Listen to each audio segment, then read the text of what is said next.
In today's video, we will gently listen together to the most relaxing truths about DNA, not as a dry scientific lesson, but as a very ancient story being whispered inside each of your cells. DNA does not rush. It does not demand that you understand it. It simply works quietly, repairing, remembering, and supporting you, even while you sleep. Welcome to Stories for Sleep, a place where stories of science, psychology, and the universe are told in a slow, gentle rhythm, helping you loosen your grip on control, soften the mind, and allow sleep to arrive naturally. And now, you don't need to try to listen to everything. Just lie still and let the story begin. There are nights when the body is already at rest, but the mind remains awake. Small thoughts follow one another, old memories drift back, unnamed questions quietly appear. We are tired, yet unable to sleep. And in that moment we often think perhaps we need to control things just a little more in order to feel at ease. But the strange thing is, the life inside you has never needed your control. Right now, as you listen to these words, trillions of cells in your body are working with astonishing precision.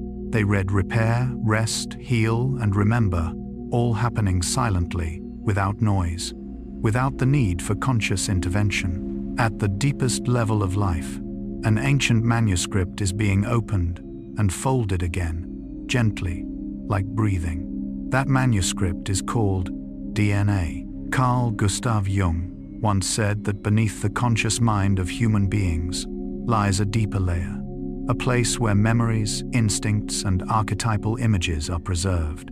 If the unconscious is the memory of the soul, then DNA can be seen as the biological unconscious of life itself, silent, enduring, and trustworthy. In this video, you don't need to memorize information. You don't need to understand every scientific detail. You only need to listen in the same way your body listens to the world each night.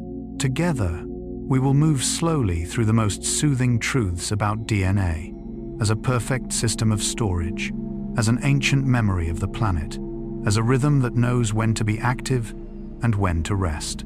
And perhaps when you realize that the life within you has known how to care for itself for a very long time, your mind will no longer feel the need to stand guard.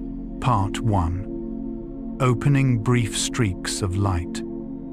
Beneath the quiet night sky, there are moments when light appears and vanishes so quickly that we almost don't have time to name it.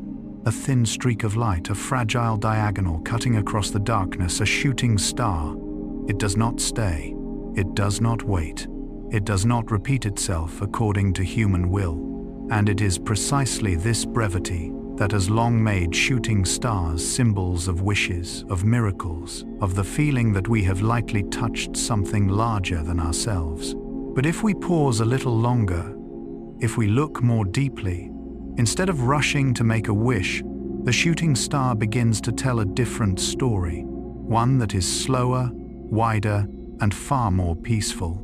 At first glance, a shooting star seems like a rare event, as though the sky only occasionally grants humans a special moment. Yet in truth, these streaks of light are not rare at all. They occur continuously, every day, every hour, even every minute throughout Earth's atmosphere. Most of them are never seen, not because they do not exist, but because no eyes are turned upward at the right moment. This evokes a deeply Jungian truth. Reality does not depend on whether we are conscious of it. Like the human unconscious, the universe continues to operate, to move, to express itself, even when our awareness is occupied with very small concerns.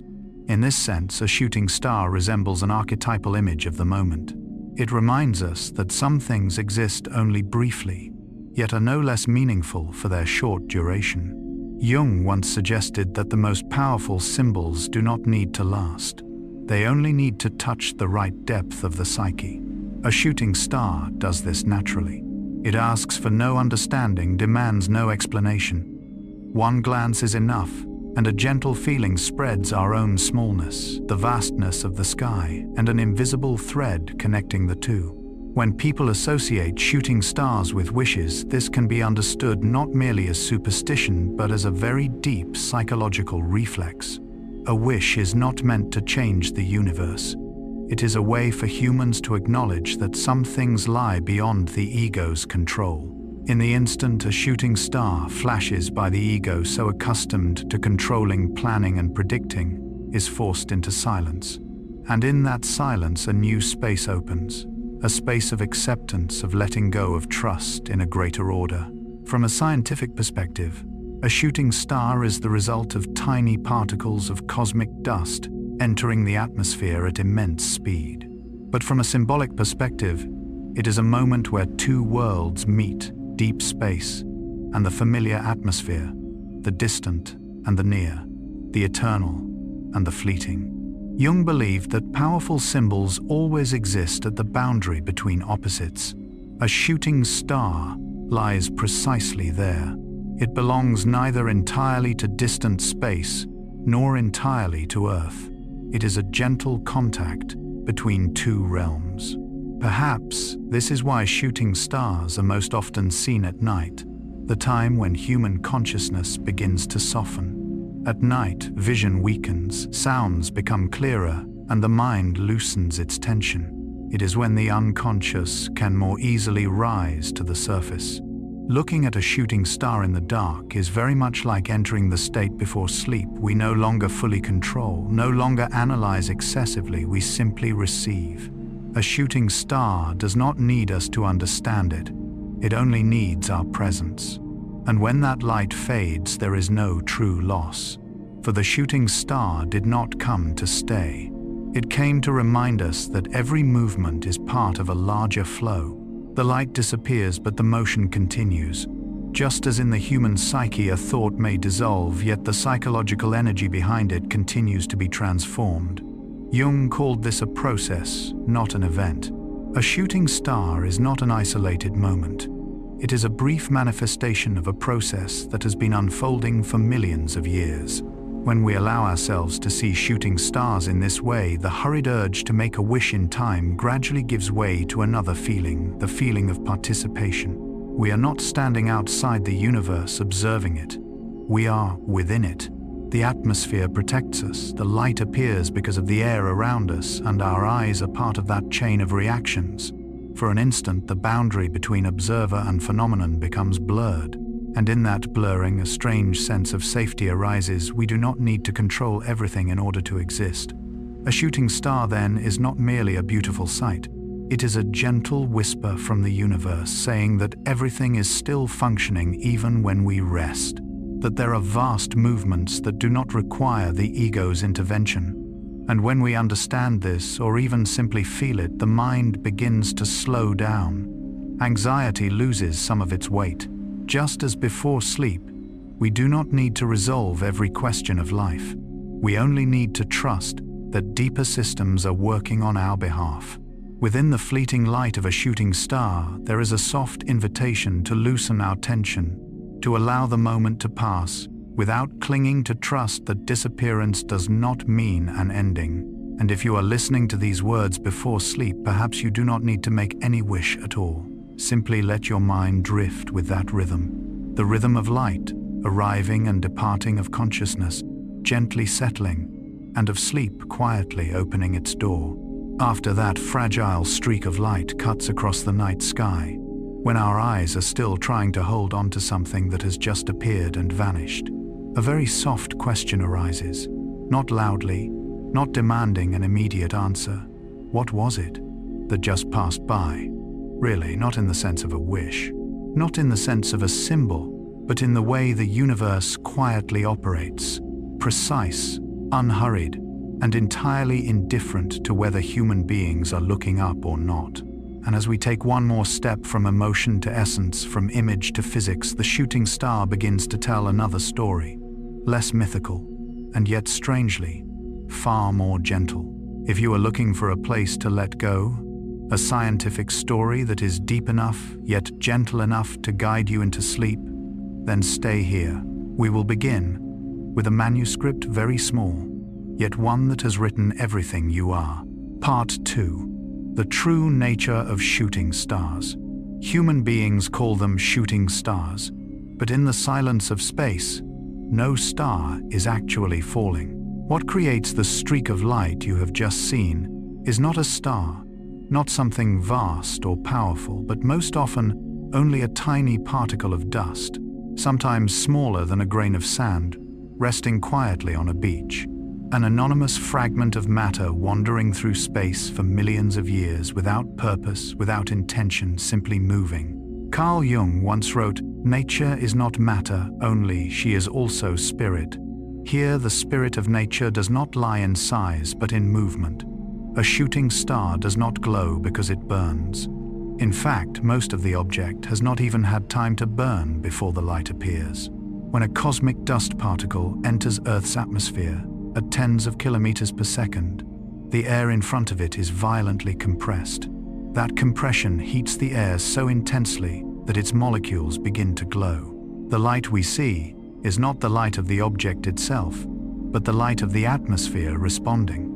There is something strangely beautiful in this. Earth is not illuminated from the outside, but lights up from within when something merely passes by. Much like the human mind. Often it is not the external event that matters most, but how the internal system responds to it. Jung called this projection. What we see is often the result of a collision between what is outside and what is within. Shooting stars are the same.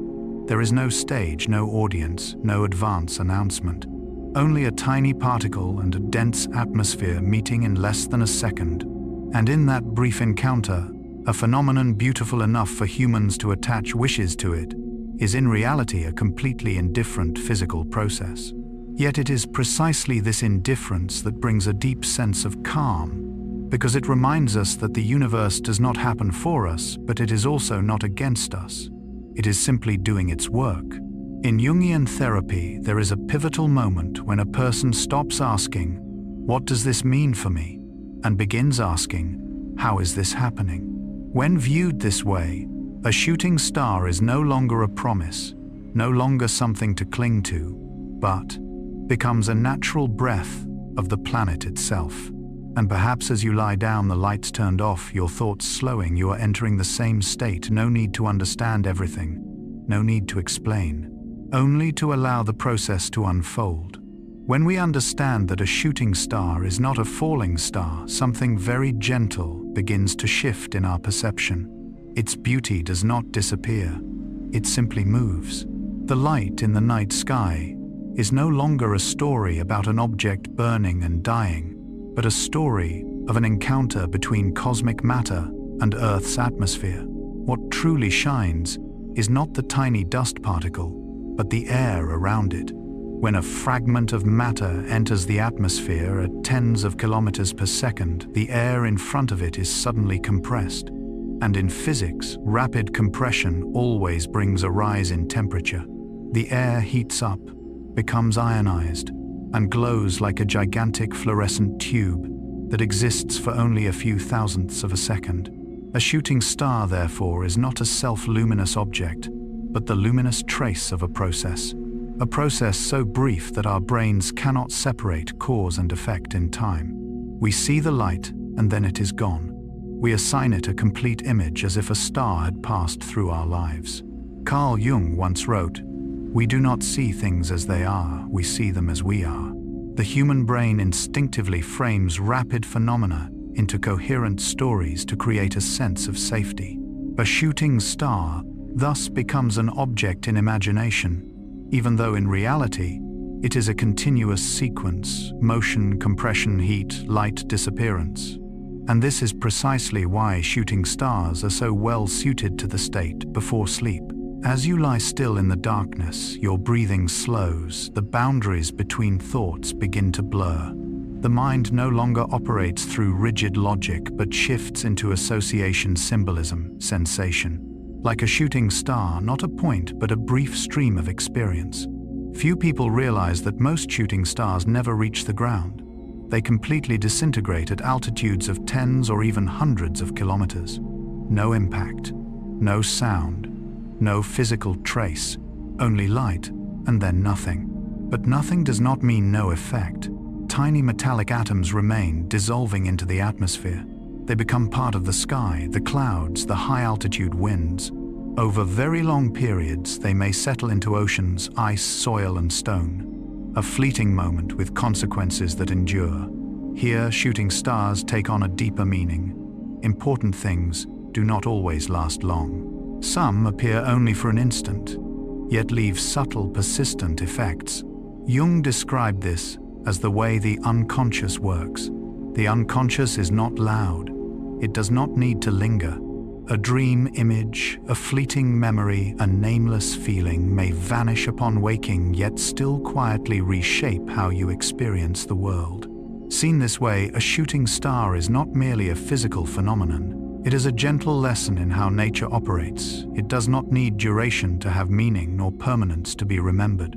Perhaps that is why humans from early on linked shooting stars with wishes. Not because they grant anything, but because when we see them, the mind is forced to pause. For a very brief moment, the stream of thoughts is interrupted. We stand before something uncontrollable, ungraspable, unrepeatable. Jung called this a moment of surrender, a moment when the ego relinquishes control even briefly. And it is precisely in such moments that the mind can enter deeper regions where true rest begins. Shooting stars do not come to impress. They do not come to be remembered. They come to remind us that everything is still moving even when we close our eyes. And as you prepare to move into the next part of this story, hold on to this feeling, a light that belongs not to an object, a moment that does not need to last, an event that does not require grand meaning to be beautiful.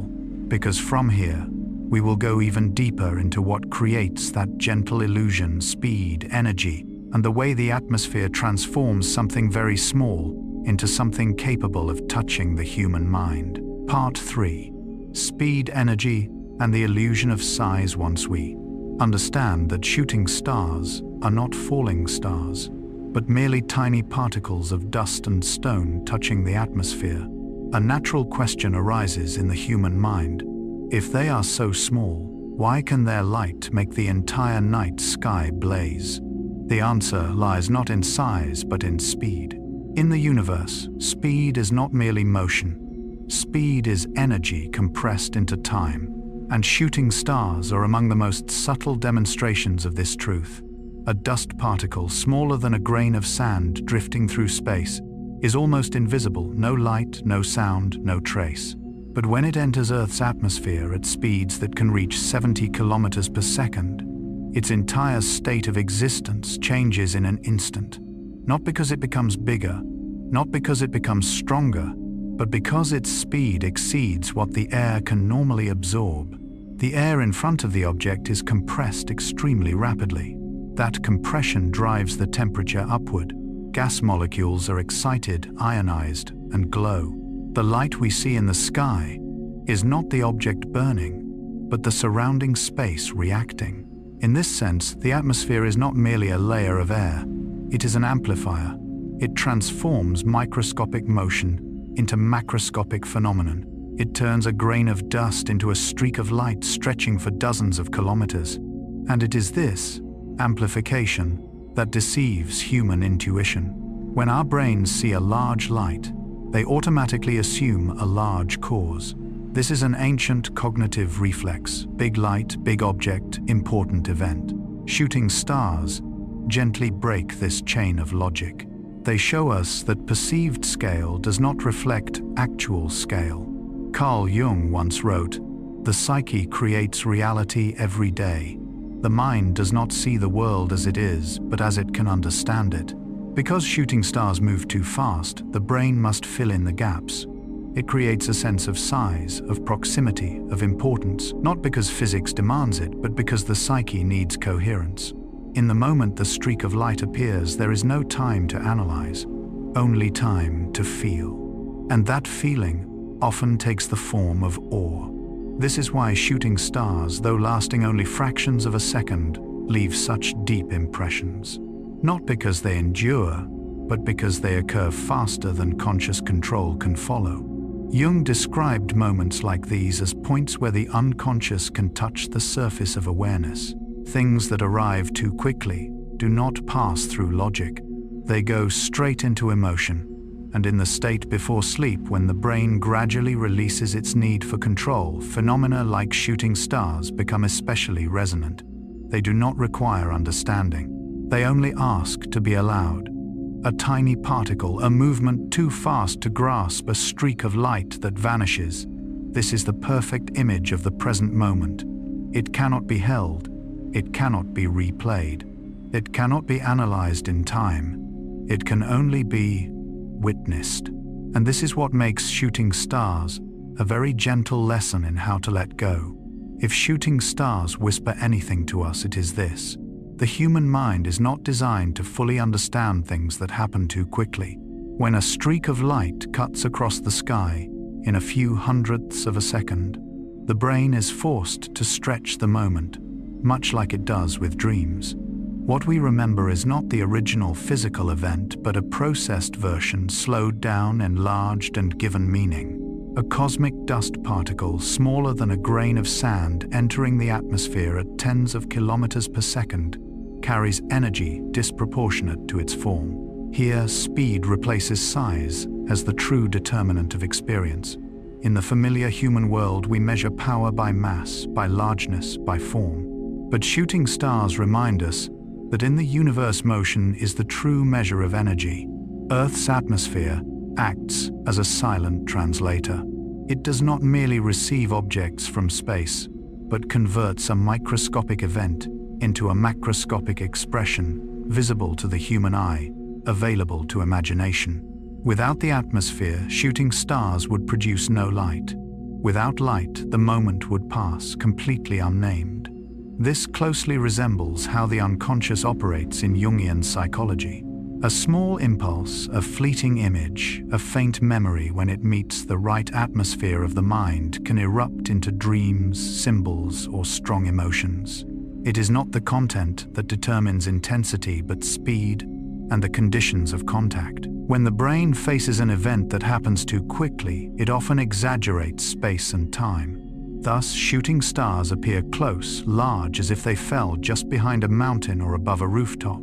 In reality, most shooting stars burn tens to more than 100 kilometers above Earth's surface. That distance is erased by how the eyes and brain process fast-moving light. This is not an error. It is a protective mechanism of perception. The brain prefers a coherent experience over an accurate physical map. In the realm of the psyche, meaning matters more than precision. And so, shooting stars become near, large, special, even though physically they are small and distant. Jung emphasized that humans do not live in objective reality, but in experienced reality. Shooting stars are a perfect example of this. A neutral physical event filtered through perception becomes a symbol of wishing impermanence, a singular moment that cannot be repeated. At a deeper level, the illusion of size in shooting stars reflects an ancient tendency of the human mind to assign great meaning to things that appear and vanish quickly. Brief moments, a flash of lightning, a clap of thunder, a fleeting touch, a passing sentence, often leave deeper marks than what lasts longer, because they do not allow control. They do not allow preparation. Thus, shooting stars are not only physical phenomena amplified by the atmosphere, but also tests of perception. They ask, will you try to understand, or will you allow yourself simply to see? Will you measure, or will you feel? In that instant, when the light appears and disappears, the mind temporarily releases analysis. It enters a state very close to sleep, where images come before explanations, experience before concepts. Perhaps this is why shooting stars are remembered in silence, in slow breathing on nights when humans speak the least. And like sleep itself, you cannot force a shooting star to appear. You may know the timing, understand the rules, but the exact moment remains unpredictable. It arrives not when you strain to find it, but when you are already receptive. Ultimately, Part 3 is not only about speed and energy, but about a gentler truth. The world can be vast and luminous, made from very small things, as long as they move fast enough and meet the right conditions to be seen. And as you lie still, eyes closed, breathing slow, perhaps within your own body, tiny shooting stars are occurring, neural signals, electrical impulses, small movements sufficient to create the feeling of release, of drifting towards sleep. The light will fade, but movement both out there and within you continues silently, precisely without requiring anything from you. After seeing how a tiny particle through pure speed can illuminate the entire night sky, a natural question arises. Why is that light so gentle? Why do those brilliant streaks rarely bring destruction but instead end in silence? The answer does not lie in the shooting star itself, but in an invisible gatekeeper that has surrounded Earth since its earliest days, the atmosphere. Part 4. The atmosphere, the silent shield. The atmosphere is rarely thought of by humans as an entity. We do not see it. We do not touch it. We hardly feel it except when there is wind, rain, or storm. And yet whenever a shooting star flares and vanishes, the atmosphere is the central character of that story. Most meteoroids, even those coming from the far reaches of the solar system, never reach the ground. They disintegrate at altitudes of tens, even hundreds of kilometers in a process far slower than we tend to imagine, unfolding layer by layer, moment by microscopic moment. The light of a shooting star is not a moment of impact, but a moment of protection. The atmosphere does not repel objects from space like a rigid wall. It does something far more subtle. It slows them down, it disperses their energy, it stretches the moment, allowing violent motion to be translated into light and then dissolved into silence. In physics, this is the transformation of energy. But on a deeper, more intuitive level, the atmosphere resembles a layer of awareness surrounding Earth, a buffering zone where everything that arrives too quickly is gently softened. Carl Jung once wrote, "The unconscious is not just evil by nature, it is also the source of the highest good." In a way, the atmosphere plays a role similar to a healthy unconscious for the planet. It receives powerful impulses from the outside, processes them in silence, and allows only what can harmonize with life to remain. Most shooting stars do not burn up in an instant. They erode gradually, layer by layer of material, stripped away molecule by molecule, separated, until there is no longer enough structure to continue existing. This process is not loud. There is no great explosion, no dramatic trace. What remains, if anything, is ultra-fine dust, so light it can drift for months, even years in the atmosphere, before quietly settling into oceans, forests, and ice. Each year, Earth receives tens of thousands of tons of cosmic material in this way. Not through catastrophe, but through invisible dustfall. What is strange is this: those very particles, rich in iron, nickel, and sometimes organic molecules, become part of Earth's systems, participating in chemical, biological, and climatic cycles. Not everything from space is rejected. The atmosphere selects. Just as the human mind does not absorb every stimulus in a raw, unfiltered way, the atmosphere does not allow everything to pass straight through to the core. Jung described this as the protective function of the psyche, where the ego is not overwhelmed by contents that are too intense from the unconscious. The atmosphere performs a similar function for Earth. Without it, every day would be a sequence of impacts. Every night would carry danger, and life, if it existed at all, would remain in a state of constant alert. But because of the atmosphere, most things arriving from afar are slowed, softened, quieted. And thanks to this, we can watch shooting stars with a sense of ease, rather than fear. Beneath the brief flash of light we see, when a shooting star streaks across the sky, the atmosphere continues its silent work, like a night watchman who never leaves his post. At altitudes of tens to more than 100 kilometers, where the air is already very thin, each molecule is still present enough to receive cosmic dust, rushing in at tremendous speed. This encounter is not loud, not violent, as we often imagine collisions to be, but more like a gradual slowing, a gradual dissolution, where energy is spread out through space, rather than concentrated at a single point. The atmosphere does not knock away meteoroids like a hard wall stopping an object. It does something far more refined. It extends the duration of the encounter. Each air molecule the dust particle meets is a tiny, nearly invisible touch, but billions of such touches in succession form a process of energy dissipation, gentle yet complete. It is this stretching of time that causes most extraterrestrial material to dissolve into light, heat, and finally fine dust before it can ever become a threat. Seen this way, a shooting star is no longer a falling object but a process of transformation. Cosmic matter does not disappear. It simply changes state, merging into the atmosphere, then settling onto Earth in ways no one notices. Microscopic metal particles fall into oceans, snow, forests, and even into human lungs. Tiny punctuation marks in a cosmic story, billions of years long. There is no dramatic moment marking this event, only a slow, steady, almost tender reception. From this perspective, the atmosphere resembles a protective layer of awareness, a middle ground between chaos and life. It does not judge. It does not choose. It simply performs its function continuously, to slow, to soften, to disperse. Carl Jung wrote of psychological structures that quietly prevent a person from being submerged by excessively strong, unconscious impulses. Earth's atmosphere seems to fulfill a similar role on a planetary scale, a protective system that does not need attention in order to function perfectly. And perhaps it is precisely because this protection is so seamless that we rarely think about it. We look up at the sky, see a flash of light appear and fade, and assume everything is over. But in truth, the most important work happens afterward, in silence. The atmosphere continues to absorb, distribute, and integrate what arrives from outside, much like the human mind.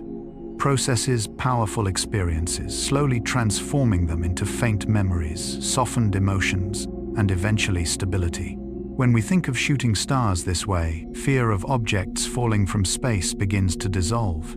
In its place arises a sense of reassurance. Earth is not alone, nor is it as fragile as we sometimes imagine. It is wrapped in layers of protection, soft yet resilient, where everything violent is slowed down so life can continue breathing at a steady pace. And in that breathing there is something deeply similar to human sleep. When we close our eyes, the strong stimuli of the outer world are filtered. Sounds soften, images blur. The mind enters a state of passive but safe reception. Just as the atmosphere softens cosmic collisions, sleep softens the collisions of a long day. It is the moment when what is too fast, too intense, is allowed to dissolve without effort, without control. And in that dissolution, both Earth and human beings continue to exist quietly, steadily, and safely enough to move into the next moment. After the light of a shooting star fades high in the atmosphere, after most of the material has dissolved into invisible dust and merged with the wind, there are still rare moments. Some small fragments do not vanish completely, not because they are stronger, but because conditions, angle of entry, speed, material structure accidentally allow them to travel a little farther. They slow down, they cool, and finally, they touch the ground. There, the story of the shooting star does not end in light, but begins again in another form. Part 5. Meteorites. Fragments of ancient memory. Meteorite lies still on the ground. It looks very ordinary. A dark stone, perhaps heavier than its size suggests. Its surface may be rough, scorched, or as quiet as any other rock. It does not glow. It does not move. It carries no trace of the sky's former brilliance. And that is precisely what makes it special. A meteorite is the moment when the universe has completely settled. It is a shooting star that has stopped telling its story through light and has begun telling it through silent presence. Objects older than Earth. Many meteorites have been dated to more than 4.5 billion years old, older than every ocean, older than every mountain, older even than life on this planet. They formed when the solar system was still a slowly swirling disk of dust and gas, when the sun had not yet stabilized, when planets were still colliding, breaking apart and reassembling. In other words, meteorites are remnants of the world's formation process. They were not created to reach Earth. They simply never disappeared. Material memory, not symbol. Unlike human memory, which can be distorted, forgotten, or rewritten by emotion, the memory carried by meteorites is physical. Crystal structures, isotope ratios, radiation traces, compounds never melted since primordial times. They are stories without words, but incapable of lying. Carl Jung once wrote, "Matter is not just passive substance, it is also a psychic reality."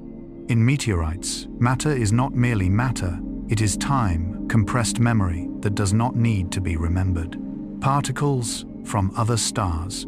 Some meteorites contain extremely tiny particles called presolar grains crystals, formed before the sun itself.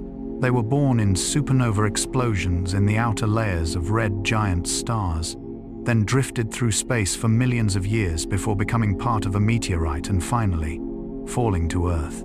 This means that in human hands there can exist material that once belonged to another star, not in imagination, not in mythology, but in laboratories, in deserts, in ice and snow. Jung and wordless ancient memory. Jung believed that the collective unconscious does not store personal memories, but structures more ancient than memory itself. Meteorites are similar. They do not remember Earth. They do not know humanity. They carry no moral or emotional meaning, but they are there as a deep foundational layer of reality. A reminder that not everything that exists needs to be understood. Some things only need to be present. When you look at a meteorite, you are not looking at a stone. You are looking at a time before day and night, a time before beings capable of seeing, a time when the universe had no concern for being observed.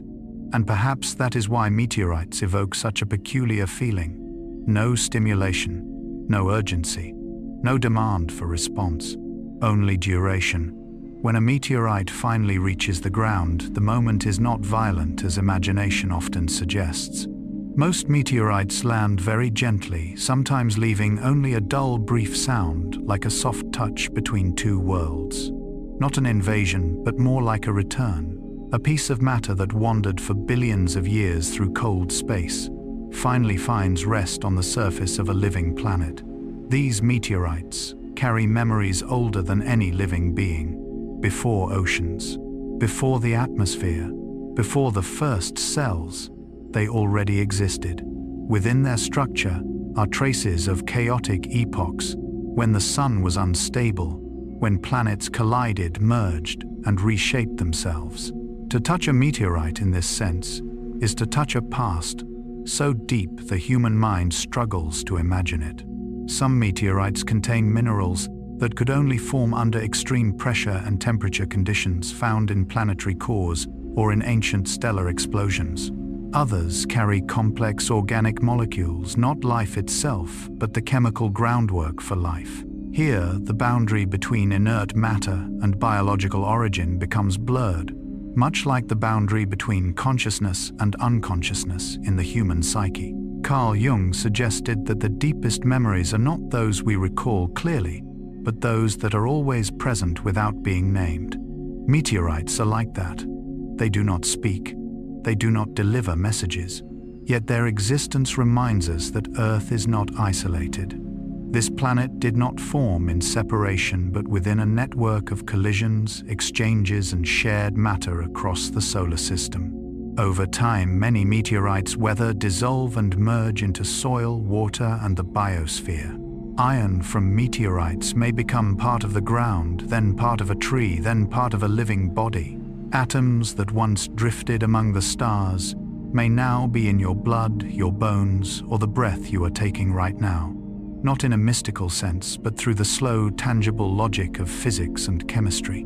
This thought has a strangely comforting effect. It makes human existence feel less fragile, not because we become grander, but because we are placed within a much longer flow.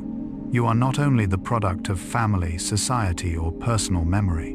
At a deeper level, you are a continuation of stardust, of ancient rock, of movements that began before the concept of time as we know it existed. And perhaps that is why small meteorites, lying silently in museums or deserts, evoke such peace. They do not hurry. They do not ask to be understood. They simply exist, a reminder that everything has a history, and every history has the right to rest. From these ancient fragments of memory, the story of shooting stars and meteorites is no longer a story of falling, but a story of convergence. And from this silent convergence, we can continue toward moments of greater brilliance, where energy is released in brief light, yet powerful enough to carve itself into human memory. After ancient meteorite fragments quietly touch the ground carrying the memory of the solar system and of stars that died long ago, we realize that not every encounter between Earth and the universe happens in silence. There are moments when that contact becomes dazzling, almost overwhelming, not because of scale, but because of intensity. These are moments when the universe does not whisper, but flares in a single breath. Human beings call these moments fireballs. Part 6. Fireballs and moments of dazzling brightness. Fireballs are among the rare phenomena that can make the night sky normally associated with quietness suddenly become so radiant that it is almost impossible to ignore.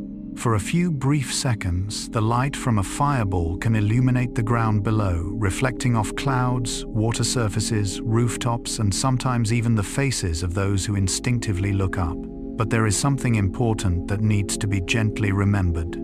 A fireball is not the violence of matter, but the violence of energy. From a physical perspective, a fireball is simply a piece of material larger than an ordinary meteor, perhaps the size of a pebble, a small stone, or sometimes slightly larger. Yet what makes it overwhelming does not lie in that size. It lies in its extreme speed, and in the moment when energy is released almost simultaneously within a dense layer of the atmosphere. Within a few thousandths of a second, kinetic energy accumulated over millions of years of travel through space is transformed into light, heat, and shock waves. Not because the object itself burns, but because the air around it is compressed, heated, and made to glow. If we look more closely, not with the eyes but with understanding, we notice something very curious.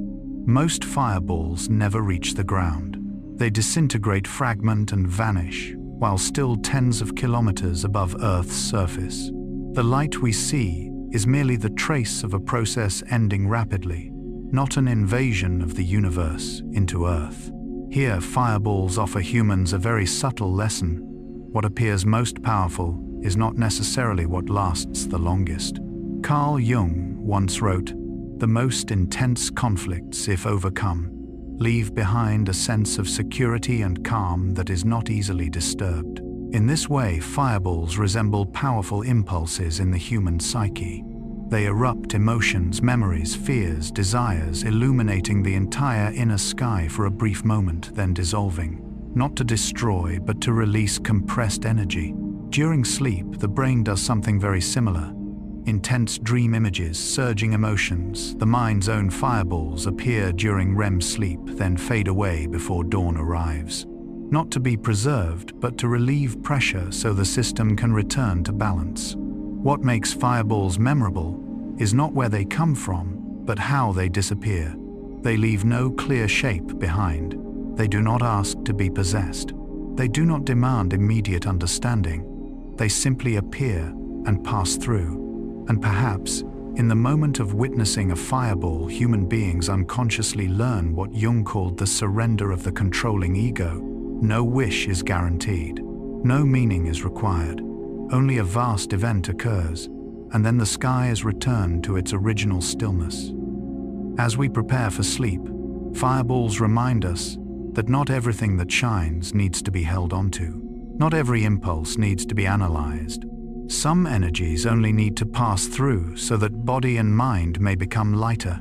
And just like the sky after a fireball fades, darkness returns deeper, softer, and safer.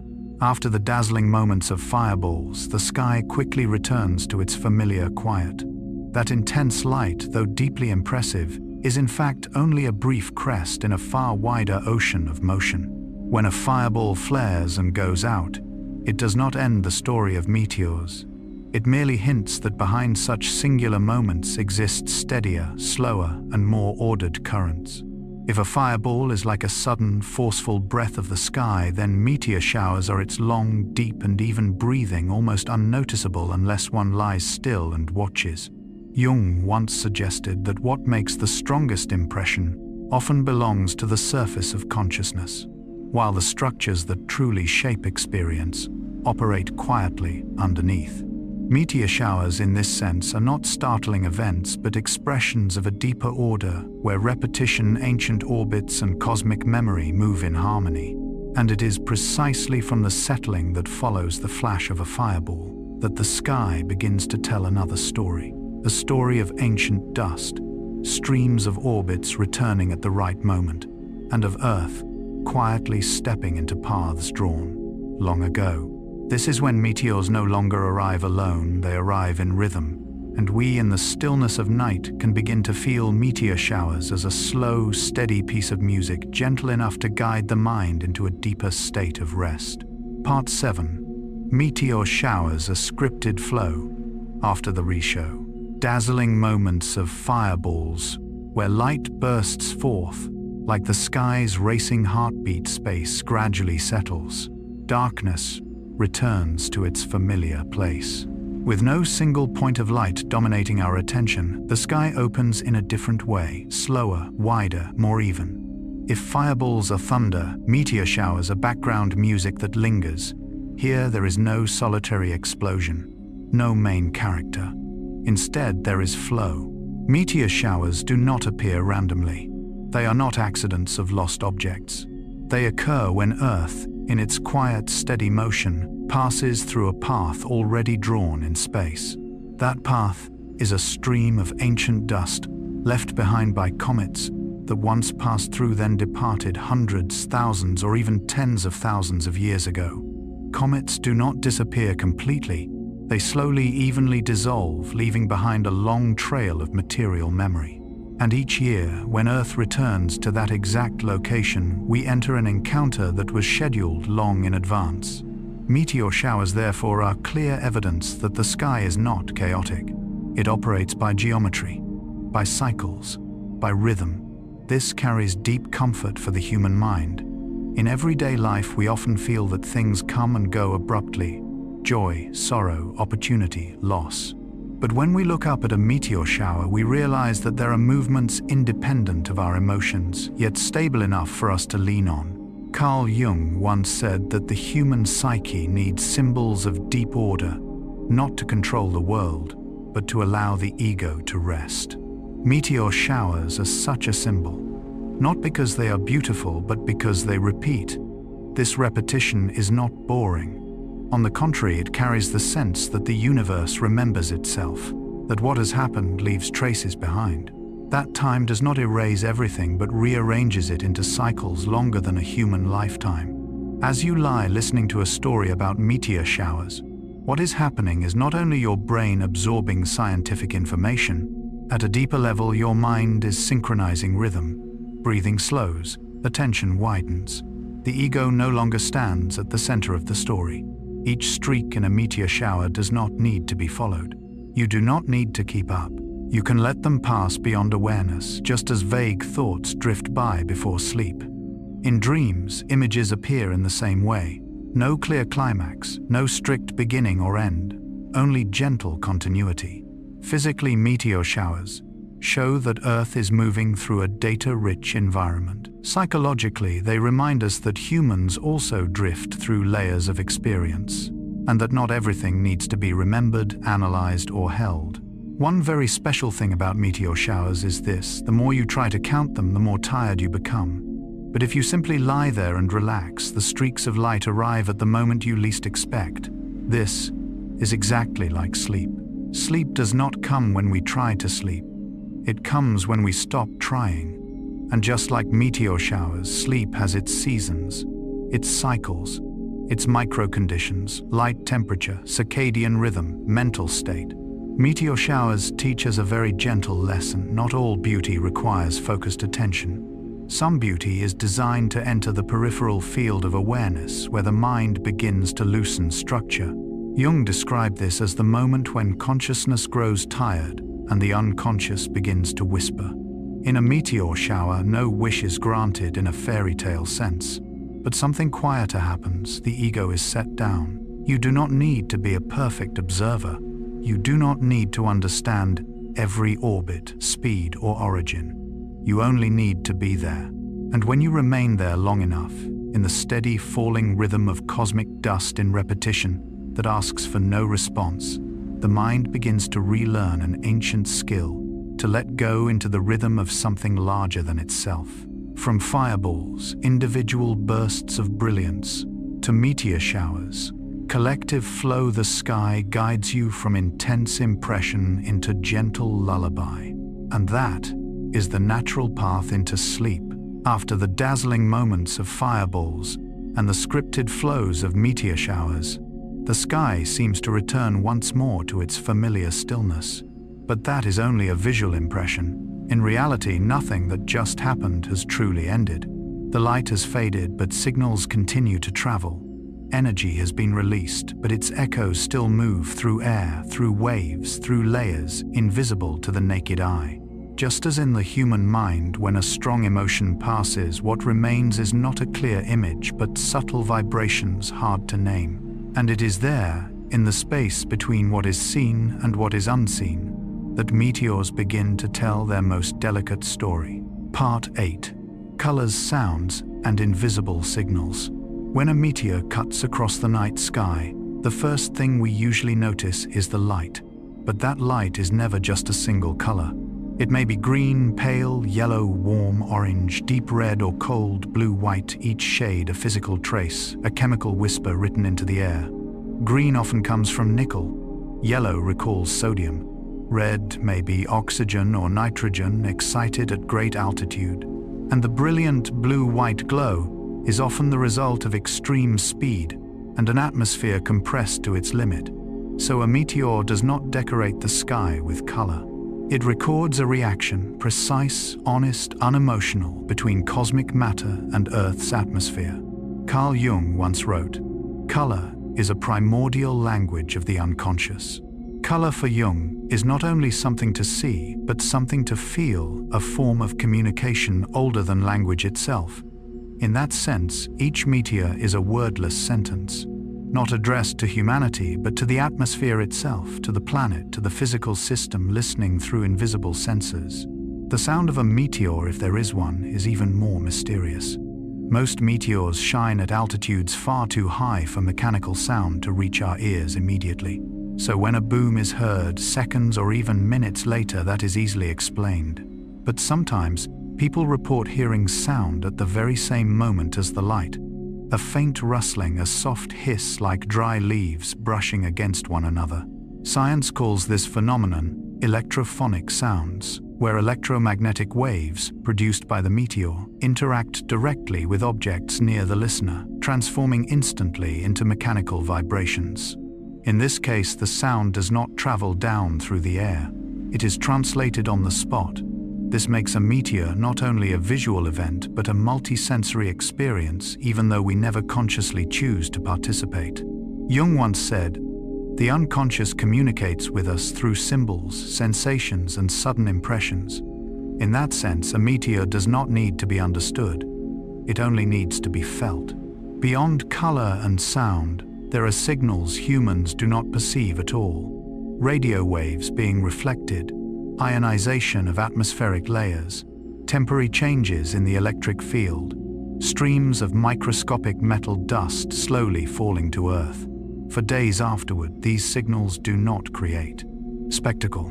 They do not invite wishes, but they are persistent, precise, and real. Much like the majority of activity in the human mind takes place outside of consciousness. We notice only the light thoughts, images, emotions that stand out, while the underlying processes quietly continue adjusting, balancing, repairing. In this way, a meteor resembles a very short dream. Not because it is mystical, but because it happens faster than conscious control can follow. And when we look up, not to fully understand it, but to allow ourselves to touch a layer of reality where explanation is unnecessary. When the light fades, when the colors soften, when the sound, if there was one, settles, what remains is not emptiness. What remains is a structured, quiet, a sense that the world is still functioning perfectly, that physical reactions continue in proper rhythm, and that you right now do not need to do anything at all. Just breathe a little more slowly, and let the sky continue speaking in the language it has used for billions of years. As the colors of the meteor dissolve into darkness, as vague sounds linger only in memory, a quiet question arises, not about the sky, but about the one who was looking up. Because from this moment on, the meteor is no longer only a physical phenomenon. It enters a more subtle realm, where light meets the mind, and where reality begins to be interpreted. Part 9. Human Perception and Visual Illusion. A meteor crosses the sky in only a fraction of a second, too fast for the eye to follow, too sudden for the brain to prepare. And in that moment it is the brain, not the sky, that begins its familiar work patching reality together. The meteor's path sometimes appears curved. At times it seems very close, as if one could reach out and touch it. At other times it feels distant and small, like a thin scratch across an endless sky. But physics does not change. Only perception does. The human brain is not designed to process events that are simultaneously extremely fast, extremely bright, and non-repeating. So it does the only thing it can: it compares. With memory, fills in the gaps and constructs a story coherent enough for us to believe we have truly seen. Carl Jung wrote, "The psyche creates reality every day." Carl Gustav Jung. Meteors are gentle proof of this truth. Two people standing side by side, looking at the same sky, the same streak of light, will remember different images. One recalls it falling straight down. Another remembers a gentle curve. One sees it as long. Another remembers only a brief flash. No one is wrong. Each mind simply completed the experience in its own way. At a deeper level, this reveals a very Jungian truth: we never encounter the world directly. We encounter images of the world constructed within us. Because a meteor appears too quickly, it exposes that process clearly. It is like a brief waking dream. Before logic can anchor it, it slips straight into the preconscious. And like a dream, the brain does not ask, "How accurate was this?" It asks, "What does this mean to me?" Perhaps that is why meteors are always linked with wishes. Not because they possess power, but because they create a gap in control. In that instant, the rational ego cannot intervene, and the unconscious gently rises to the surface. Jung called this the moment when symbols appear. Symbols are the natural language of the unconscious. Carl Gustav Jung. A meteor does not speak in words. It speaks in images, and each person reads those images differently. Some see hope, some feel sadness, some perceive only a beautiful impermanence, just like the sleep that is approaching. As you prepare to sleep, the brain does something similar. It releases exact measurements, loosens control, and allows the world to become softer, more ambiguous. The boundary between outside and inside blurs, just like the boundary between the meteor that existed and the meteor that is remembered. And perhaps that is why meteors so often leave people silent. Not because there is nothing to say, but because in that moment the mind recognizes that reality does not need to be fully clear to be complete. It only needs to be felt. And when the final light disappears, what remains is not an image, but a very gentle sensation, like closing your eyes and allowing sleep to arrive on its own. Part 10. Traces that remain in the atmosphere. From the moment a meteor flashes by and dissolves from human awareness, it is easy to assume that everything has ended. But like many deep inner experiences, what matters most does not lie in the moment of brilliance, but in what remains afterward. When the light disappears from sight, the atmosphere continues to remember. And it is here that the story of the meteor enters a different rhythm, slower, quieter, yet far more enduring. Some meteors, especially those carrying greater energy, do not vanish completely at once. Instead, they leave behind lingering luminous trails, sometimes lasting for tens of seconds, occasionally even for several minutes. These trails do not remain still. They curve, gently twist, and gradually disperse along high-altitude winds that the naked eye can never perceive. These are air currents flowing at heights above 80–100 kilometers, where Earth comes into direct contact with space. At these altitudes, the atmosphere is no longer a solid barrier but resembles a thin veil, both receiving and adjusting. As a meteor passes through it, ionizes the air, creating faint plasma clouds that leave behind glowing streaks known as persistent trains. These trails reflect the light of the hidden sun or the moon, and shift according to invisible winds. They resemble the final brushstrokes of a story written not to be read quickly, but to quietly dissolve into the background of the sky. At a deeper level, even when no visible trail remains, the meteor's presence continues. Each year, tons of cosmic dust fall to Earth, mostly ultra-fine metal particles, iron, nickel, magnesium. They settle onto oceans, snow forests, deserts so slowly that no one notices, yet as steadily as a breath. Some of these particles take part in the formation of noctilucent clouds, thin, silvery blue clouds, glowing in the mesosphere, appearing only during very late, very quiet summer nights. Noctilucent clouds are clear evidence that a brief moment can leave a lasting influence. Metal dust from meteors acts as seeds for tiny ice crystals, reflecting sunlight even after the sun has dipped below the horizon. A phenomenon so fragile, so close to the unreal, emerges from violent encounters between Earth and cosmic matter. Carl Jung once wrote, "The meeting of two personalities is like the contact of two chemical substances. If there is any reaction, both are transformed." Meteors and the atmosphere are no different. The encounter lasts only an instant, yet both are changed. Cosmic material disintegrates. Earth receives it. There is no loud sound, no dramatic sign, only a quiet transformation, the kind of transformation nature prefers. Symbolically, these traces remind us that not every experience needs to be remembered through clear images. Some things leave behind only a vague feeling, a soft settling without a name. Like morning dreams, we cannot recall the story, yet the entire day feels subtly different. In its own way, the atmosphere also dreams after a meteor has passed. And like the human mind, Earth does not rush to erase everything.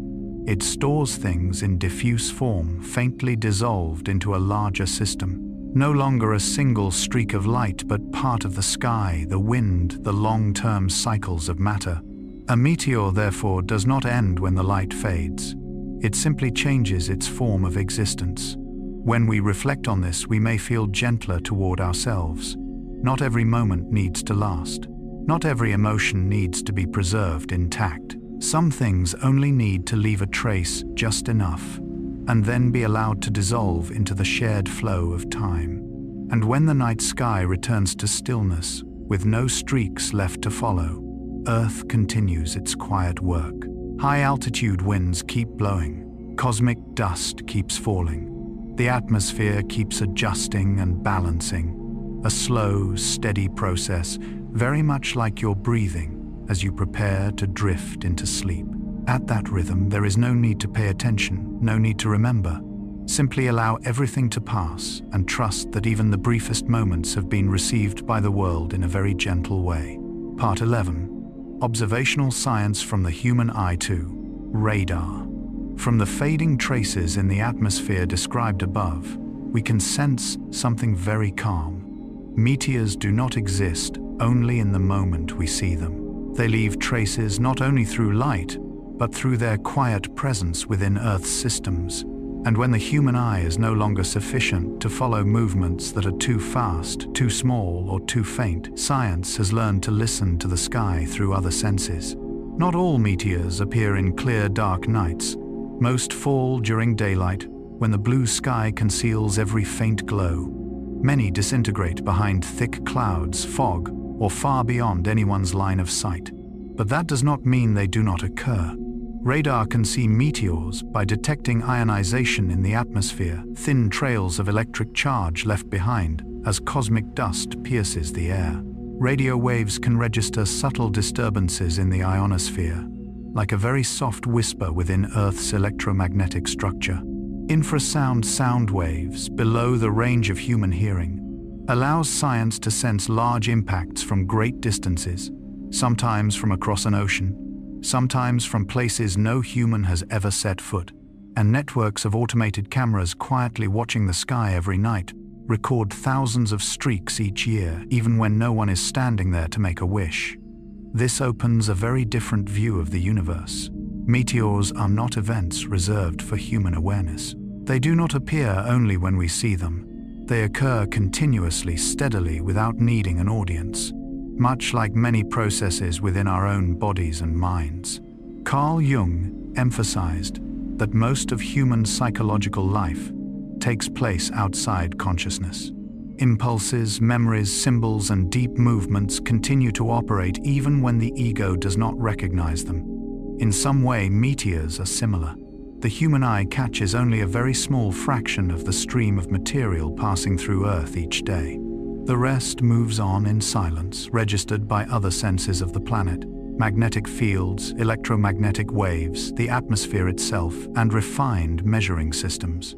Here, science does not remove the poetry of meteors.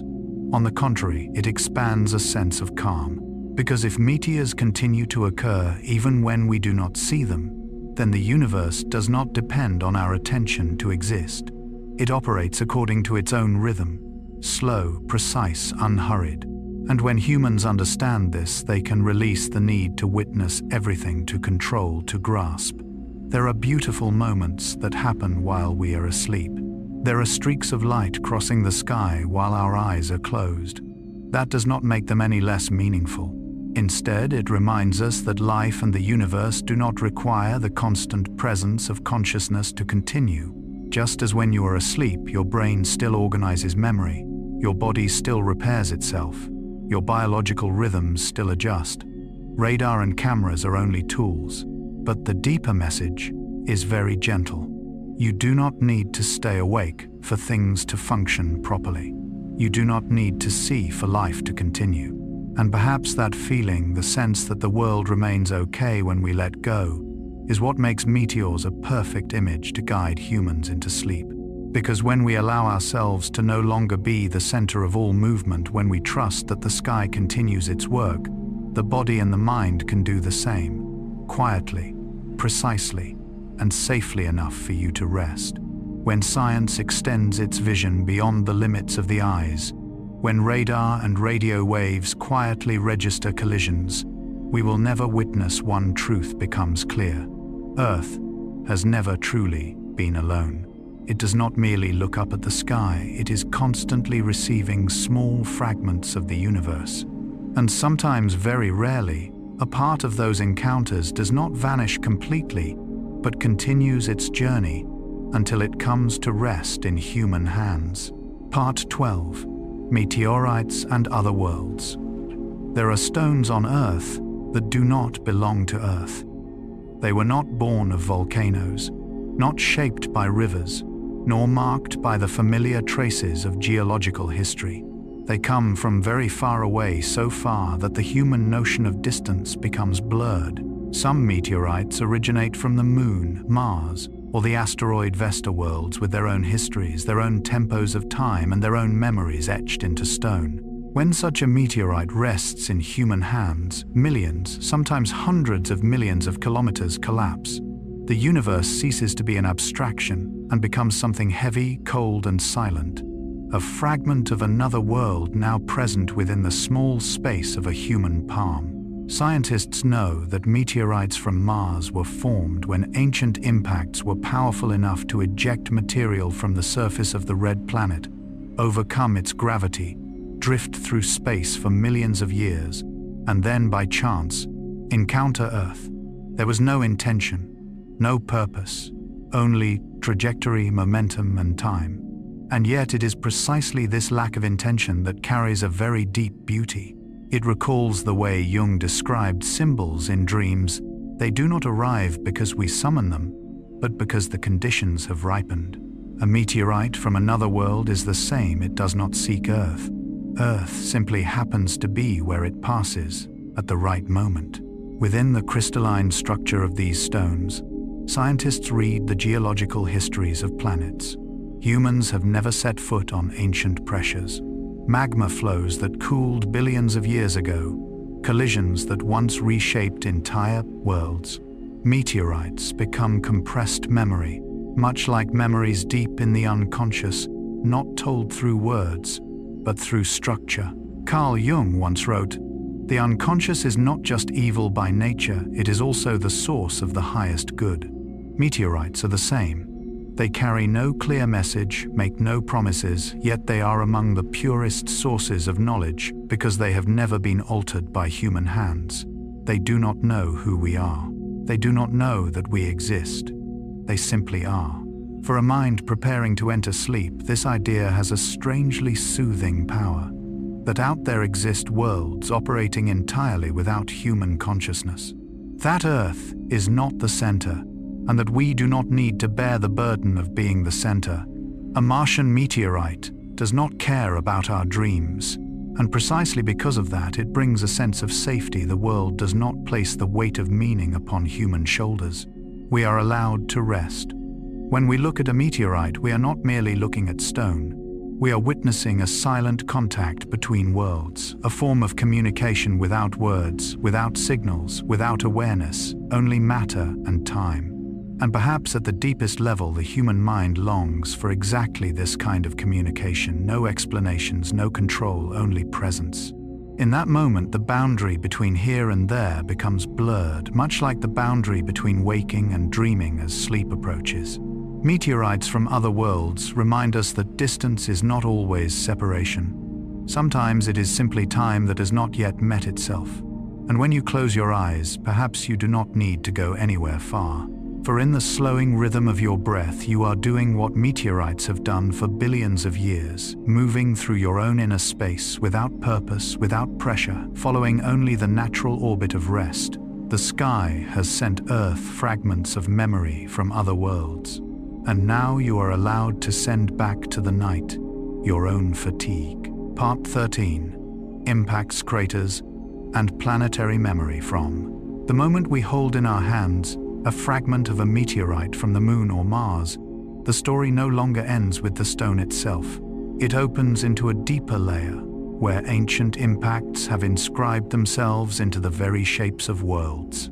Falling fragments are not merely messengers from afar. They are reminders that every planet carries memory, and that this memory is written as depressions, as silent circles upon planetary surfaces. On the Moon, impact craters appear clearly, like a map of memory that can never be erased. There is no wind, no flowing water, no tectonic plates to soften the marks. Each collision from billions of years ago still rests there like a moment frozen in time. Looking at that pock-marked surface, we do not see only cosmic violence, but also the absolute honesty of a world that does not conceal its past. Earth is different. Our planet tends to forget. Water flows, ice melts, forests grow, continents drift. Impact craters are eroded, filled in, or drawn deep into a moving crust. Only a few clear traces remain, like faint memories in the human mind, where most experiences are covered by the unconscious, so that we may continue living. In this way, Earth resembles a psyche that heals itself through forgetting. Mars lies somewhere between these two extremes. Its dry red surface still bears countless ancient craters, yet it also shows signs of flowing water and changing climates. Mars is like an unfinished journal, not fully erased, yet no longer intact. It evokes the feeling of a memory half forgotten, a story not yet closed. Carl Jung observed that memory does not exist only in consciousness, but is etched deeply into layers of the collective unconscious. Planets are similar. Impact craters can be seen as geological unconscious, where major events are stored without explanation, without an observer. They simply exist, quietly influencing terrain, gravity, and the planet's unfolding history. What is fascinating is these impacts are not purely destructive. Many studies suggest that large ancient collisions helped deliver water, minerals, and even organic molecules to Earth. Those ancient scars, though violent in appearance, may have been conditions for life itself to emerge. As in human psychology, deep wounds can sometimes become the source of growth and transformation. When we look at the moon at night, the uneven patches of light and dark are actually the contrast between cratered highlands and ancient lava plains. The gentle moonlight we know so well is reflected from a surface that endured countless violent collisions. The quiet we feel today is built upon a turbulent history, and perhaps that is what makes the night sky so comforting. It reminds us that chaos and order are not opposites. Impact and peace may simply be different phases of the same process. Planets bearing scars are not less beautiful for it, they are simply more honest about their journey. While humans often try to hide their wounds, the universe does not. It leaves every trace visible, without judgment, without explanation. And in that silence, we may learn to look back at ourselves more gently, more slowly, accepting that every hollow in memory is also part of our present shape. As you listen to the story of these impact craters, perhaps your own mind is beginning to settle. The sharp thoughts of the day round themselves like stones worn smooth by time. Earth forgets in order to continue living. The moon remembers in order to tell.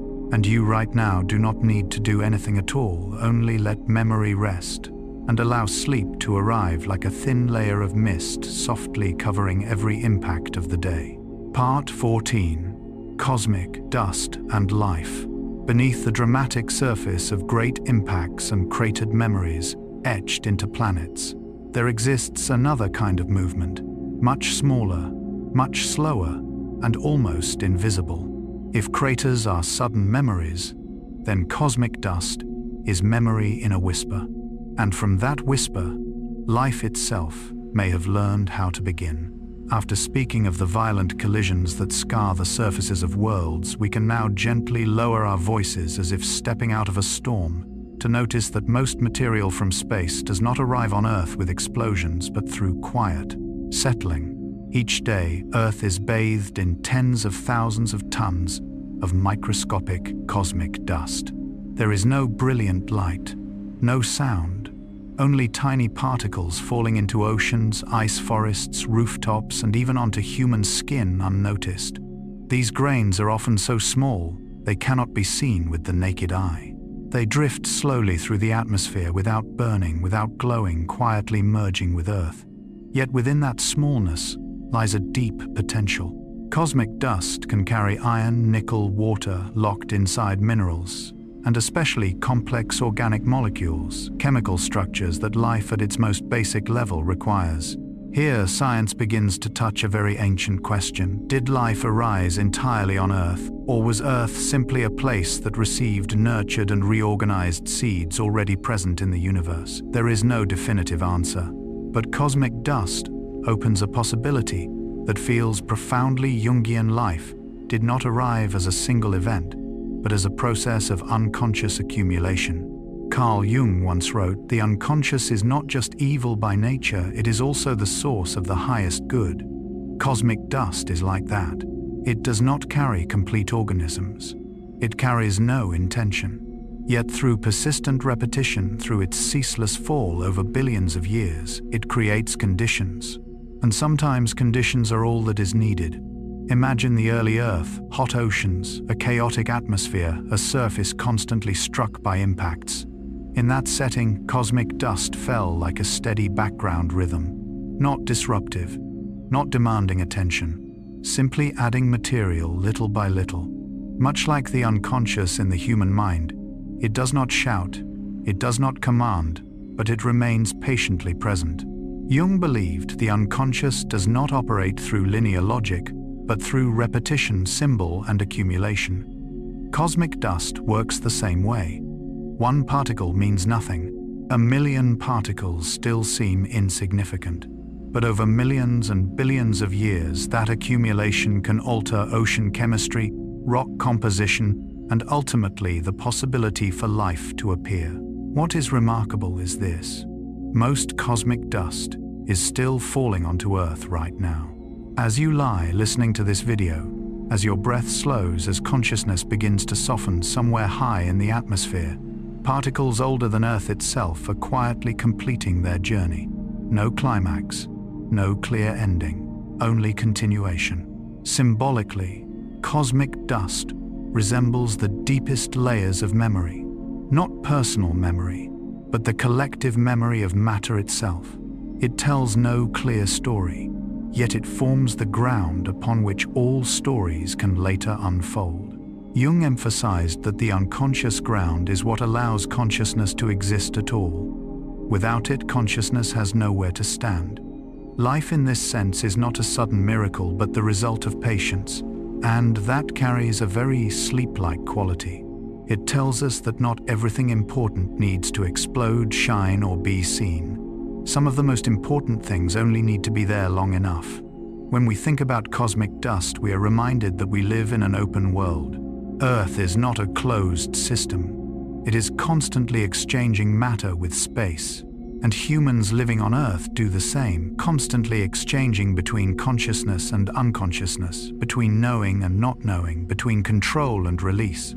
Perhaps that is why the story of cosmic dust is so fitting to hear before sleep. It does not stimulate. It does not demand.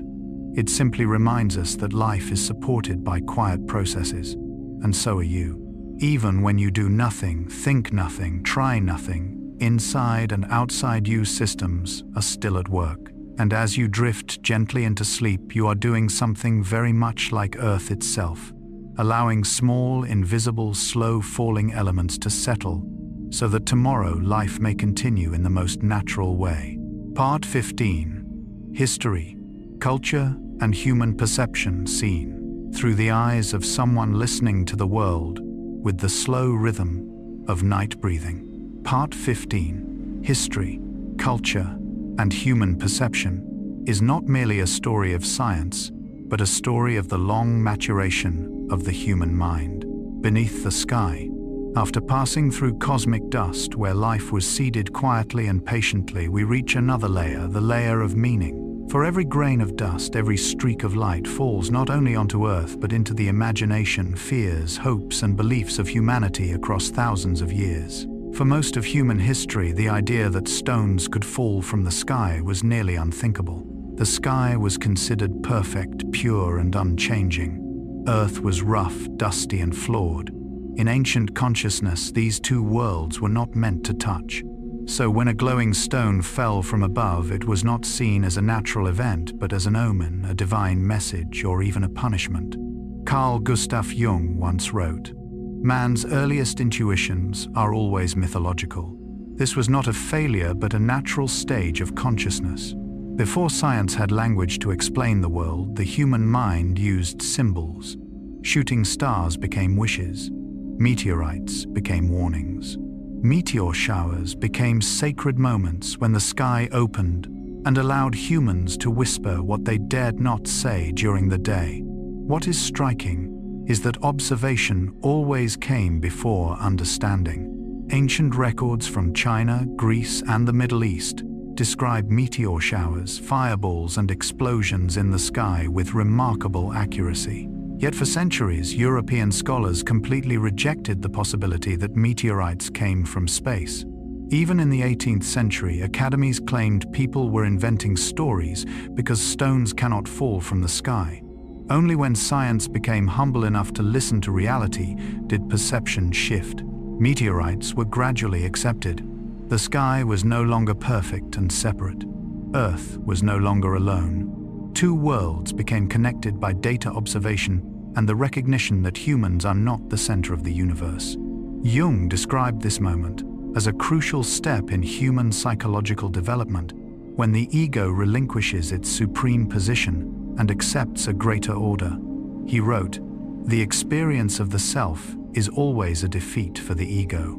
When humans accepted that stones could fall from the sky, that Earth is not absolutely protected, that the universe does not revolve around us, something unexpected happened. We did not become more afraid, we became calmer. Instead of clinging to rigid beliefs for safety, we allowed ourselves to live within a larger reality where not everything must be explained immediately.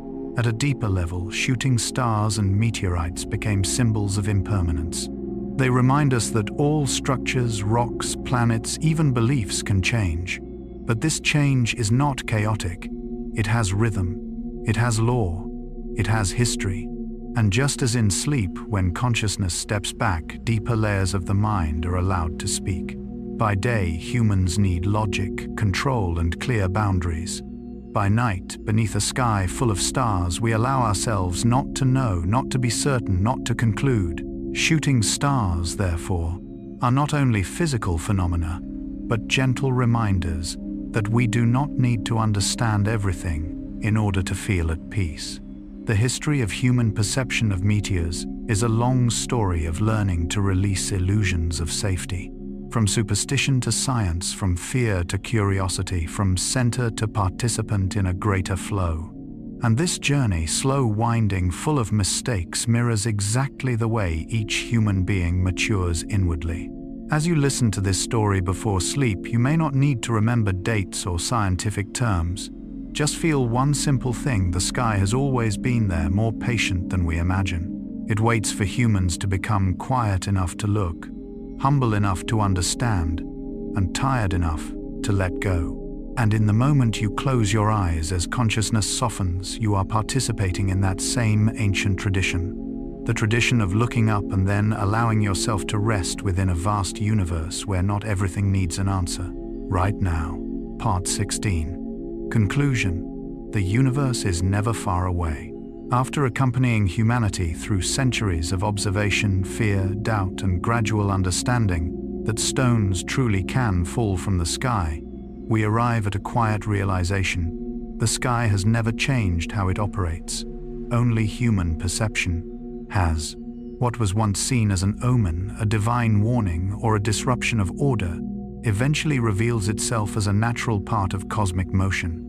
And here, when understanding has ripened enough, the human mind no longer needs to resist or explain through fear. It can enter another state, a state of settling. This is where the story of shooting stars no longer needs more data or proof. It only needs to be stayed with. A shooting star, after all, is not a rare event. Every day, every hour, every minute, Earth is meeting the universe. Tiny particles, ancient fragments of matter, continually pass through the atmosphere, most leaving no trace large enough for us to notice. Only occasionally, when conditions align perfectly, when our line of sight coincides with a trajectory at just the right moment, does a streak of light appear long enough for the brain to register, beautiful enough for the heart to stir. In this sense, a shooting star is not a wish falling, but a moment of awareness, the realization that we are living within a flow far larger than everyday thoughts. Carl Jung once wrote, "Man is not a creature of the moment, but a link in the chain of generations." Humans are not beings of isolated moments, but links in a long continuity. Shooting stars are the same. They do not begin when we see them, and they do not end when the light fades. They are brief surface expressions of journeys that have lasted millions, even billions of years, from primordial dust clouds, from comets, from ancient collisions between young worlds. When the light of a shooting star goes out, the only thing that ends is our visual experience. The movement itself, trajectory, energy, redistribution of matter, continues quietly and precisely without witnesses. Earth does not pause for us to look up. The solar system does not change course for a curious glance.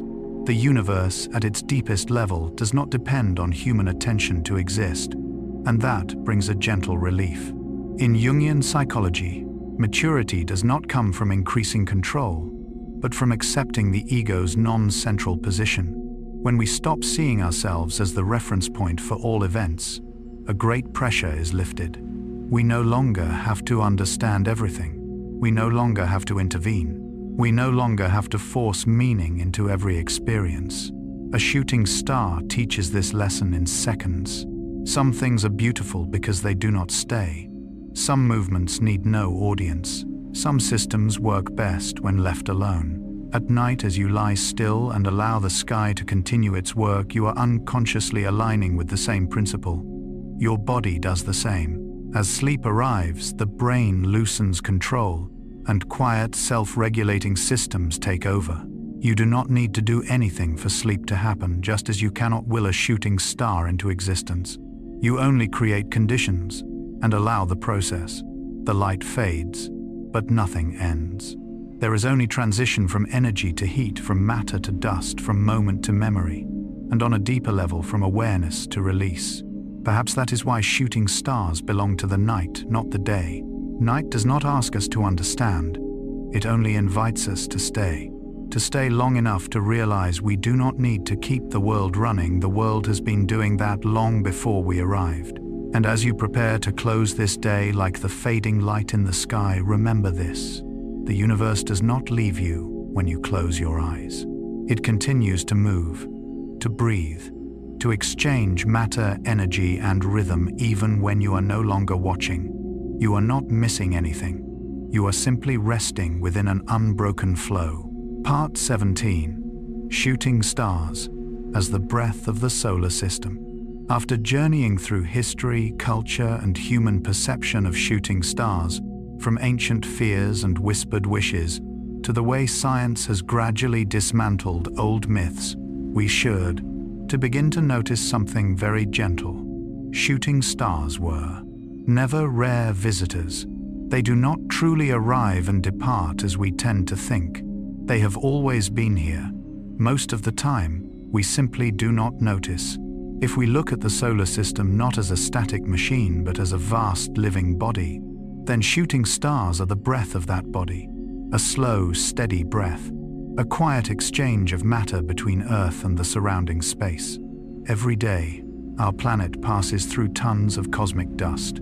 Tiny particles, most no larger than smoke, enter the atmosphere, dissolve and merge into air, ocean, soil, and stone. There is no blinding light, no moment that prompts humans to look up and make a wish. Yet, it is still happening. The shooting stars we see are only those rare moments when that breath becomes strong enough to touch human senses. Carl Gustav Jung once wrote, "What we do not make conscious appears in our lives as fate. What we do not become aware of appears as destiny." Shooting stars are like that. Most of the solar system's activity unfolds beyond human awareness, yet it profoundly influences life, planetary history, and even our own bodies, whether we notice it or not. At a deeper level, the idea of breath carries a deeply Jungian meaning.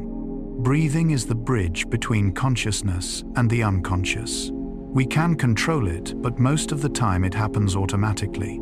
The solar system is the same motion collision exchange of matter, without needing human permission or observation. When a shooting star flares, it is not an anomaly. It is simply a breath we happen to hear, and perhaps that is why the moment leaves us silent. Not because of beauty alone, but because some very ancient part of the psyche recognizes something familiar, that we too are living within a rhythm larger than ourselves. Jung emphasized that modern humans often lose their sense of harmony with the universe, with nature, with larger cycles. We measure time with clocks, calendars, and schedules, but shooting stars remind us that there are rhythms that need no calendar, no audience, no memory. They happen whether we are awake or asleep, whether we are busy or letting go, whether we believe or not. And this carries a gentle meaning for sleep, because when you lie down and close your eyes, you are doing what Earth does every night, slowing down, releasing tension, allowing quiet processes to continue. Your body still exchanges oxygen, your brain still sorts memories, your cells still repair tiny injuries. Like shooting stars, the most important work often happens in silence. If shooting stars are the breath of the solar system, then sleep is the breath of the human mind. It does not need to be witnessed. It does not need to be fully understood. It only needs to be allowed. And from here, as we move into the next part, we will no longer see shooting stars merely as physical phenomena, but as subtle symbols of moments where time, consciousness, and the unconscious gently touch and then dissolve, very much like a dream. Part 18. Shooting stars as symbols of the moment. After seeing shooting stars as the steady breath of the solar system, as a quiet yet persistent exchange of matter between Earth and space. Perhaps it is time to slow down one more step, because beyond numbers, trajectories, and velocities, shooting stars carry another role, quieter yet far deeper.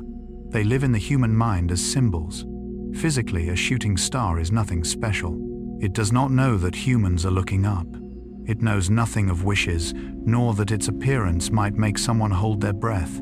It is simply cosmic dust, anonymous, without memory, without purpose. And it is precisely this indifference that makes it a perfect mirror for humans to project their deepest inner material. Carl Jung once said, "Symbols are the language of the unconscious."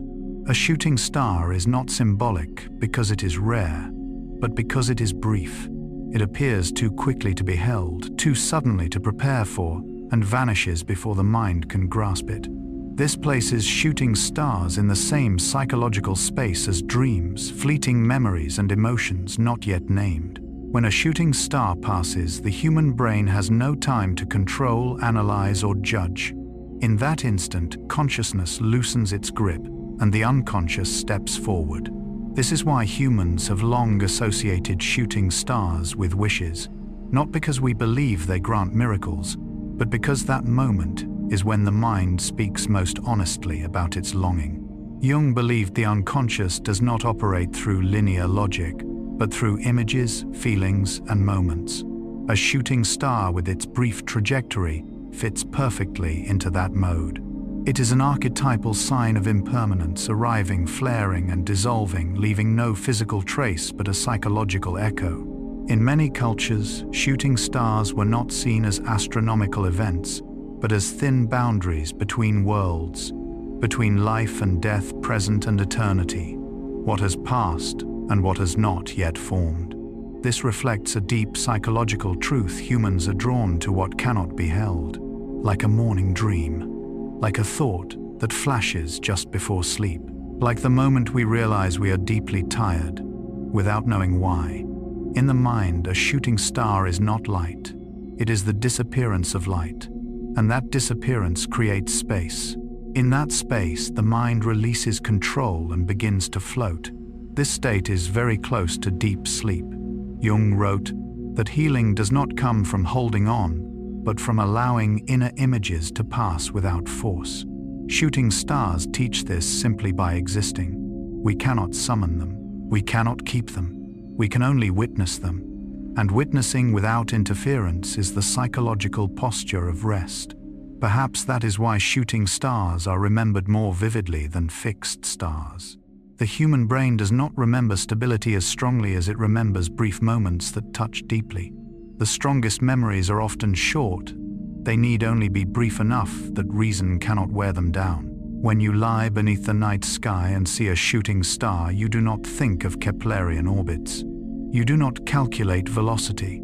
You feel something difficult to name, a softening, a sense that time briefly opened a small gap and then closed again. That is the space where sleep begins.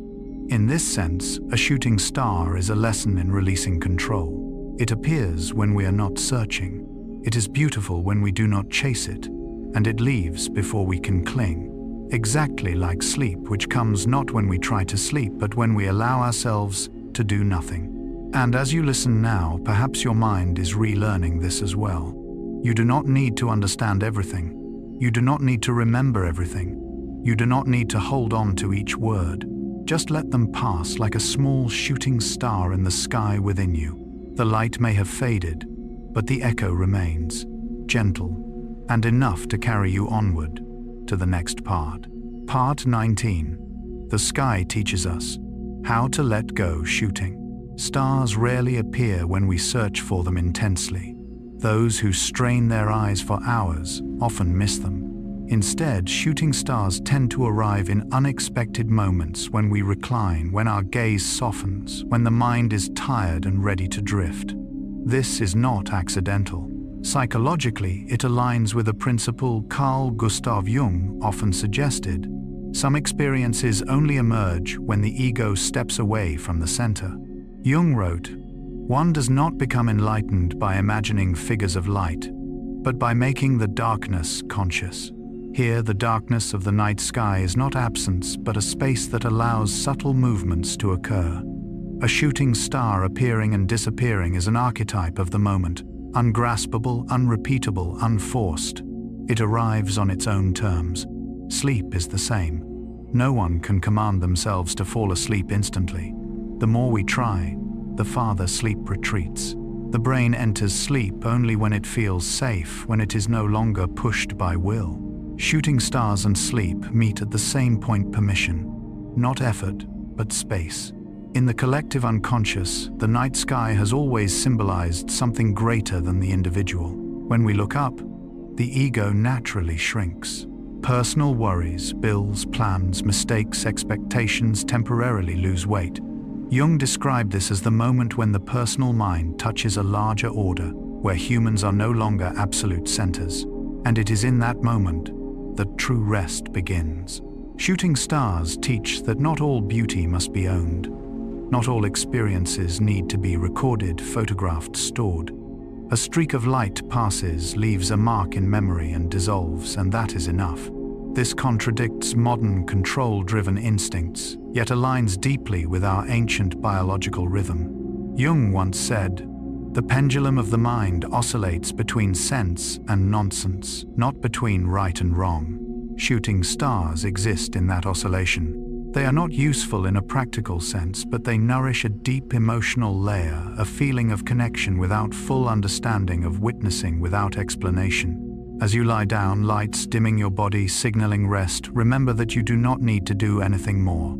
Just as the sky does not try to create shooting stars, you do not need to force sleep. Simply create space. Simply allow. The night sky does not rush. It is patient. Shooting stars do not hurry. They arrive, complete their role, and withdraw. And in that withdrawal is a gentle lesson. Letting go is not loss, it is making room. As you close your eyes, let thoughts pass like distant streaks of light. Do not hold them. Do not chase them. If a beautiful image appears, let it fade. If a small thought flashes, let it settle. Sleep like a shooting star will come when you stop looking for it. And now, as the inner sky grows quiet, as the ego loosens its grip, you are doing exactly what the universe has always done, moving through relaxation. When the final streak dissolves into the night sky, there is no loud sound, no clear signal of ending, only a very gentle return, a return to darkness, a return to a flow that existed long before humans learned to look up. A shooting star leaves no message. It makes no promise. It waits for no wish. It simply passes through. And precisely because of this, it touches something very deep in the human psyche. The part that knows not everything meaningful must last, and not everything beautiful must be held. From nature's view, a shooting star is only dust. From physics, it is energy released in milliseconds. But from the perspective of the mind, especially a tired mind in need of rest, it is a gentle reminder of safe impermanence. Nothing is wrong with things coming and going. Carl Jung believed that the deepest human maturity does not come from controlling the world, but from allowing the world to operate without constant ego intervention. Shooting stars are among the rare moments when the sky does its work and humans only need to be present. You cannot make a shooting star appear. You cannot keep it. You can only happen to witness it. And sleep is the same. The more you try to sleep, the farther it goes. The more you let go, the closer it comes. Throughout this journey, from invisible cosmic dust to brilliant streaks of light, from scientific observation to inner symbols, the night sky has played a role very similar to a silent therapist. It does not explain who you are. It does not demand change. It simply opens a space wide enough that you no longer need to be at the center of everything. And when the ego rests, the body begins to soften. Breathing slows. Heart rate calms. Unnecessary thoughts fall away like cosmic dust settling on Earth, each day without instruction. You do not need to understand the universe to be allowed to rest. You do not need to find the ultimate meaning of shooting stars. You do not need to remember everything you have just heard. Just know this out there, the sky is still moving, the solar system is still breathing, and Earth is still being protected by its quiet layers of atmosphere. And you only need to do one ancient instinctive thing: sleep, not as an action, but as a return to a biological rhythm deeper than thought, a return to the wordless part of the mind, a return to what Jung called a place where consciousness loosens its grip. If you can still hear this voice, that is fine. If you have begun to drift, that is fine too. If you fall asleep before this ends, that is exactly what this was meant for. Because like a shooting star, this content does not need to be remembered completely to fulfill its role. It only needs to pass through. And now, as the light in the sky has faded, as thoughts begin to slow, allow your body to do what it does best when it is trusted. Rest, restore, let go, sleep deeply, be protected in the dark, dream lightly like cosmic dust. Good night.